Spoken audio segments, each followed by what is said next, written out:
Gribētu dot vārdu Robertam Osipovam, Rūpju bērnu modulis E-klases ietvaros, tātad E-klases projektu pārstāvim. Jā, lūdzu. Tātad Rūpju bērnu modulis, kas ir veidots uz E-klases sistēmas bāzes, ir veidots pēc Cēvas pilsētas lūguma, kā rezultātā tika pieslēgtas visas pilsētas skolas E-klases sistēmai, un nepieciešamiem dienestiem tika sniegtas tiesības izmantot sistēmas sniegtās iespējas, lai iegūtu informāciju par nepieciešamajiem bērniem. Galvenais iegūst no tā bija tas, ka par katru, tā teikt, rūpju bērnu bija tas, ka tika veidot ieraksti personas lietā, kuras saturēja ne tikai informāciju par skolām, bet arī informāciju par viņa pārkāpumiem un dienestu veiktajiem lēmumiem un darbībām. Tāpat arī iesaistītās personas, tā skaitā vecāki, tika apziņoti automātiski ar e-pasta vai īziņas palīdzību.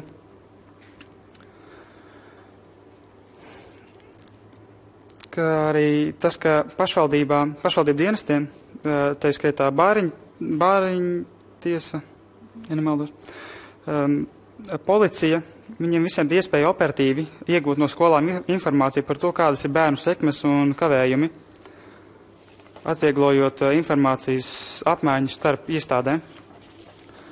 Būtībā kā tas viss darbojās? No vienas puses tie ir skolēnu ieraksti personas lietām, kuri satura informāciju par skolēna aktivitātēm skolā, sekmēm, kavējumiem, piezīmēm, uzvedības ierakstiem, kā arī informācija par vecākiem un kontaktu informāciju.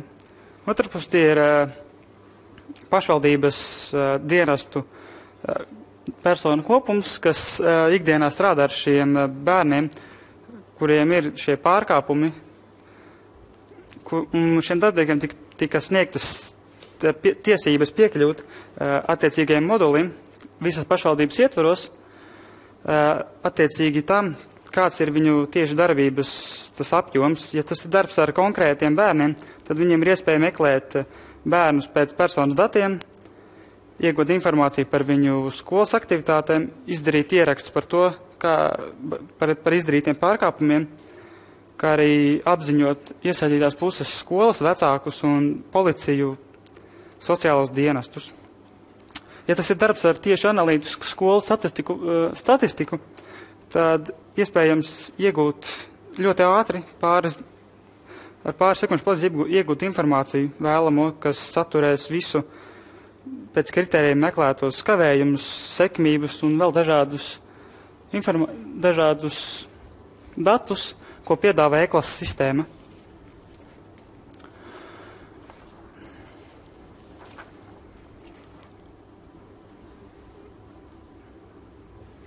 Jā, labs piemērs.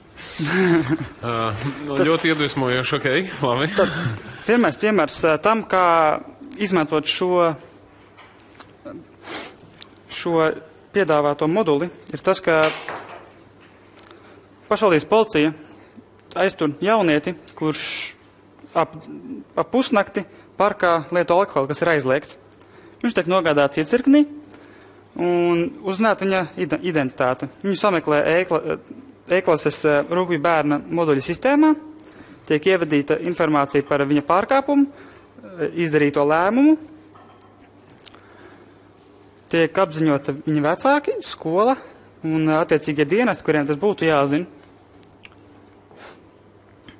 Vēl viens piemērs varētu būt tāds, ka, ja nepieciešams apkopot skolēnu kavējumus, piemēram, tiek atvērts E-klases sadaļa, klases sekmju kopsavilkums, un izvēlas attiecīgās skolas vai atsevišķi kādas konkrētas, vai visas pašvaldības skolas, tas nebūtu svarīgi, un pēc kritējiem izvēlas, piemēram, 20 kavētas stundas. Un rezultātā uzreiz tiek parādīts saraksts ar tiem skolēniem, kuri šajā mēnesī ir kavējuši vairāk par 20 stundām, un tiek dienesti par operatīvi izlemt, ko darīt ar attiecīgiem skolēniem, vai sazināties ar viņu vecākiem vai skolām. Turklāt pats modulis ir bez maksas pašvaldībai. Par viņu attiecīgi nav jāmaksā, jo viņš ir jau iebūvēts sistēmā un papildus tas nekāds izdevums nerada. Lūk. Tas arī būtu viss. Paldies. Paldies Robertam. Sanāk, ka šis ir tāds, motivējošās soda neizbēgamības risinājums. Kādēļ šķiet, vai šāda sistēma motivē skolēnus tā kā, mācīties labāk un nedzert parkā vīnu vai?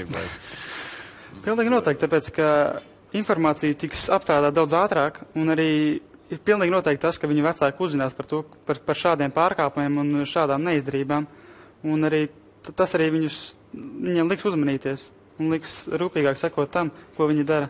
Jā.